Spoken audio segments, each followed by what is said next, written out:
आज दिन 9टा समय एक खबर आसला ब्लॉक तिहिड़ी सया पंचायत एवं तलबंध ग्रामर एक 50 ରୁ 60 फुट एक पानी टांकी उपरकू एक षंड चढ़ी जाइए से फेरी पारुनी ओह्लई पारुनी तेणु टोटाल ब्लॉक प्रशासन तिहिड़ी ब्लॉक समस्त प्रशासनिक अधिकारी बीडीओ सारे तहसीलदार फायर दमकल बाहिनी आम टीम वेटनारी टीम समस्ते आम आसी एठारे पहुंची एवं दिन 9टारू संध्या 7टा पर्यंत 10 घंटा धरी आम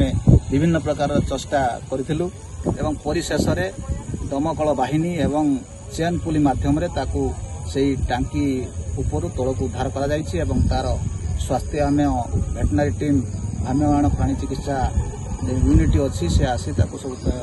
परीक्षा कर ट्रिटमेंट कर सुस्थ कर छड़ा तेणु यू आम अनुमेय करवा षंढ मैंने निश्चित भाव सुरक्षित हवा आवश्यकता अच्छी से स्थान ना तेणु एणे तेणे बुलूँ जो से चढ़ी जाऊँ तेणु समस्ते सचेतन हमार आवश्यकता अच्छी।